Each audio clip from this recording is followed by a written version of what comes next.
released on Netflix, marking Anna Kendrick's directorial debut.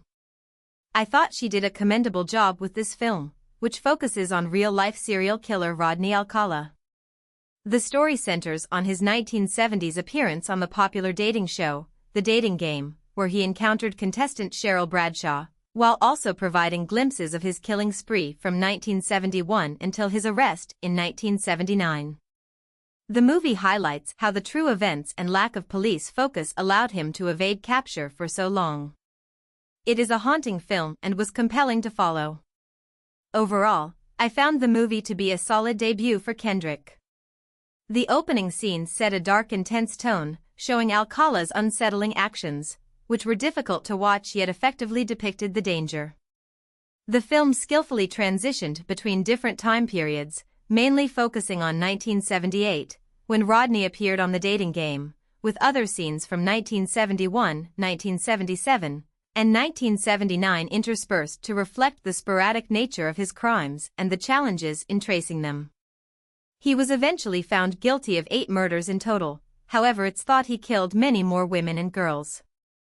Alcala died in prison in 2021. Rodney Alcala was a serial killer and sex offender who was found guilty of 8 murders across New York, California, and Wyoming between 1971 and 1979. However, he is suspected of killing more than 100 women and girls. Posing as a fashion photographer, Alcala often targeted women by complimenting them and then asking to take pictures of them. In 1980, Alcala was sentenced to death in California for the murder of 12-year-old Robin Samso. His sentence was later overturned by the California Supreme Court and he was granted a new trial. He received the same penalty in the second trial in 1986, but that too was overturned in 2003. In subsequent years, investigators discovered forensic evidence linking Alcala to other California murders. At a new trial in 2010, he was found guilty of killing Samso as well as 4 other women aged between 18 and 32 in the years between 1977 and 1979. In 1994, while in custody, Alcala wrote a book titled You, the Jury, in which he argued he was innocent. Alcala was extradited to New York after he was charged over 2 further murders from 1971 and 1977. He pleaded guilty and was sentenced in New York to 25 years to life.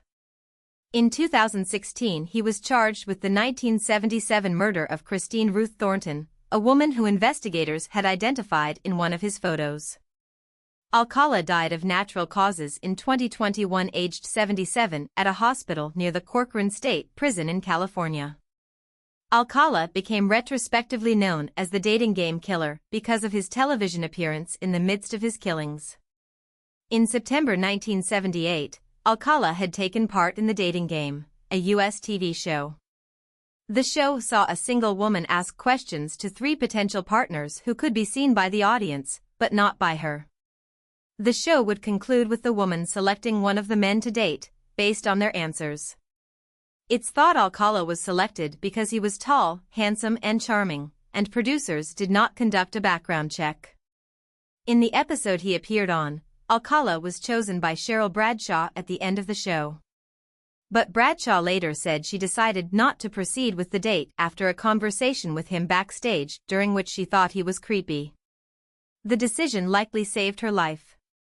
Woman of the Hour opens in 1977 with Alcala encouraging a woman named Sarah to reveal details of her personal life as he photographs her in a remote mountain region of Wyoming. Things take a sinister turn when Alcala suddenly turns nasty and begins to attack her, setting the tone for the way he preys on several of the women he encounters for the rest of the film. The film's timeline jumps around, as the viewer follows a few different strands which each focus on a different woman. The murders themselves are not shown on screen.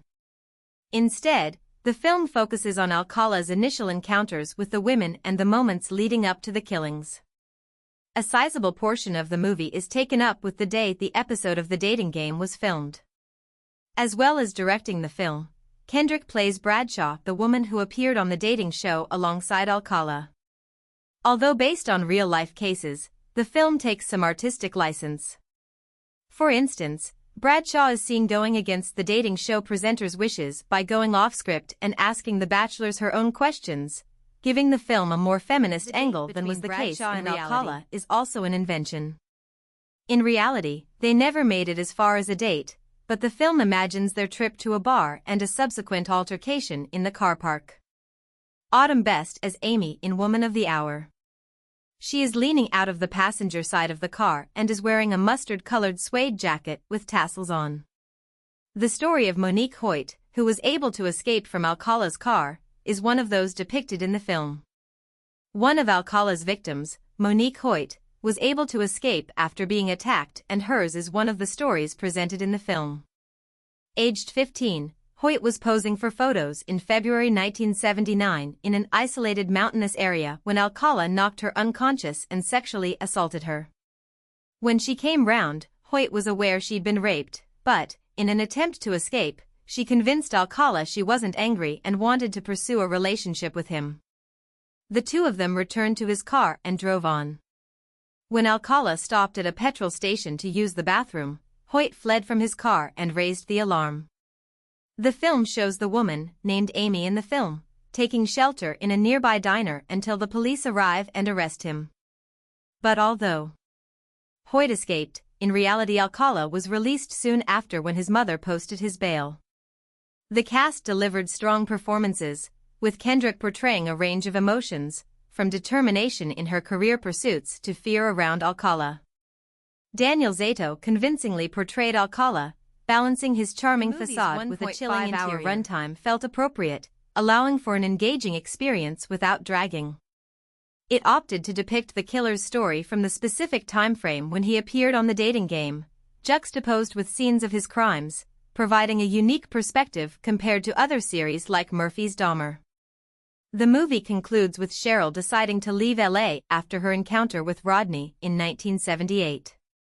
Another character, Lauren, tries to report him to the police for a second time, but they do not take her seriously. This negligence leads to more crimes in 1979, including an attempted murder of Amy. She ultimately manages to escape when Alcala goes to a gas station, showcasing her cleverness and quick thinking. Comparing the film to real events, some details differ, such as victim names, which were changed for the movie. The real Cheryl did not go on the prize date with Alcala, as she found him unsettling.